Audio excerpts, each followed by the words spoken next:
Welcome back to the channel, friends. Today we're diving into a powerful story about an unexpected hero, a story that reminds us how God can use anyone, anywhere, to bring about something truly extraordinary. It's a story about a servant girl, a mighty general, and a conversation that changed everything. Our story begins in ancient Aram with a man named Naaman. Naaman was a big deal. The commander of the Aramean army, a fierce warrior, a respected leader. He had it all. He was favored by the king, victorious in battle, a man of great influence and renown. You'd think he had everything anyone could ever want. But beneath all that glory, all that power, Naaman carried a secret burden, a devastating illness, leprosy. This was more than just a physical ailment. In that time, it was a social death sentence.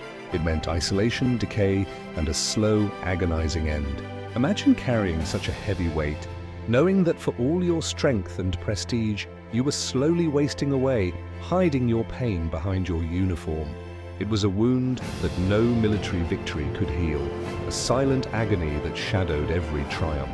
Now, among the captives Naaman's army had taken from Israel, there was a young servant girl. She was far from home in a foreign land, a captive, stripped of her family and her freedom. She had every reason to be resentful, to shrink into the background, to carry her own bitterness. Yet she had eyes to see and a heart that felt compassion. She saw Naaman's suffering, the unspoken anguish behind his powerful facade, and she knew something. She knew about God's prophet in Israel, a man capable of miracles. One day, with a courage that belied her young age and status, she spoke to Naaman's wife. Imagine the scene, a quiet moment in a grand house, perhaps while serving a meal or mending clothes. This young girl, perhaps nervously but with a conviction born of faith, says, "If only my master would go to the prophet in Samaria, he would cure him of his leprosy." Think about that for a moment. This girl, who had every reason to be bitter or silent, chose to speak words of hope. She chose to share what she knew about God's power, even with the very people who had taken her captive. It was a small act, a simple suggestion, but it was spoken from a place of genuine faith and empathy. Word of her brave suggestion reached Naaman, and despite his pride, despite his skepticism, despite the potential embarrassment, the desperation for healing was greater. This tiny spark of hope, lit by a captive girl, was enough. So Naaman embarked on a long, arduous journey to Israel, not empty-handed. He went with horses and chariots, with silver, gold, and fine garments, a king's ransom, expecting a grand display of power from the prophet, a transaction befitting his own status. He believed that such a powerful man would require powerful gifts and powerful magic. He arrived at the palace of the king of Israel, presenting his letters and his request. The king, however, was terrified. When he heard Naaman's plea, he tore his robes in despair. "Am I God," he cried, "to kill and to make alive, that this man sends to me to cure him of his leprosy?" The king saw it as an impossible demand, a trick, a pretext for war. He didn't understand that the solution was not found in a human king or in political power, but in God's power through his prophet. But then the prophet Elisha, hearing of the king's distress, sent a calm, assured message. "Let him come to me, so he will know that there is a prophet in Israel." Elisha wasn't interested in pomp or circumstance. He was interested in God's glory being revealed. So Naaman came to Elisha's house, still expecting a great show. Perhaps he envisioned the prophet emerging in magnificent robes, chanting incantations, waving his hands over him. But Elisha didn't even come out himself. He sent his servant, a humble messenger, with a startlingly simple instruction. "Go, wash yourself 7 times in the Jordan River, and your flesh will be restored and you will be clean." Naaman was absolutely furious. The Jordan River, a muddy, ordinary river, not some majestic, pristine waterway.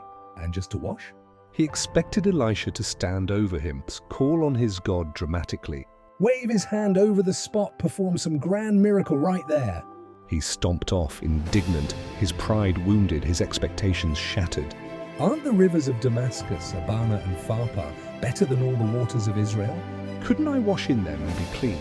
His pride was getting in the way of his healing.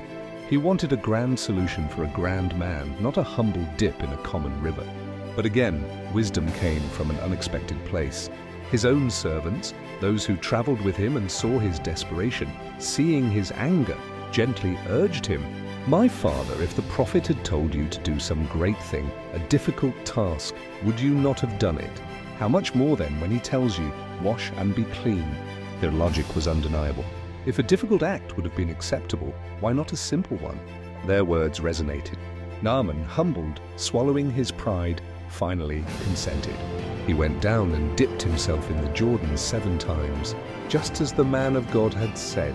And when he came up the 7th time, something miraculous happened. His skin was completely restored, as clean and fresh as the flesh of a young boy. The leprosy was gone. Imagine the feeling, the shock, the relief, the overwhelming joy.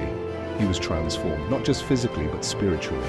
He returned to Elisha, no longer seeking a cure, but filled with profound gratitude and a newfound faith. He declared, "Indeed, now I know that there is no God in all the earth except in Israel." He tried to offer Elisha lavish gifts, but Elisha refused, wanting Naaman to know that this healing was purely from God, not from any human transaction. This servant girl, nameless in the Bible, reminds us that faith and compassion aren't limited by age, status, or circumstance. Her simple words, spoken at the right time, with courage and genuine care, set in motion a chain of events that brought miraculous healing to a powerful man and immense glory to God.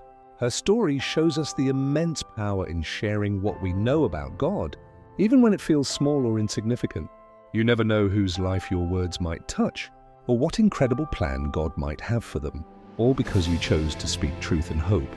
It's a powerful reminder that sometimes the greatest impact comes from the quietest voices, from acts of faith that seem small but carry the weight of eternity. Thanks for watching. Subscribe and share.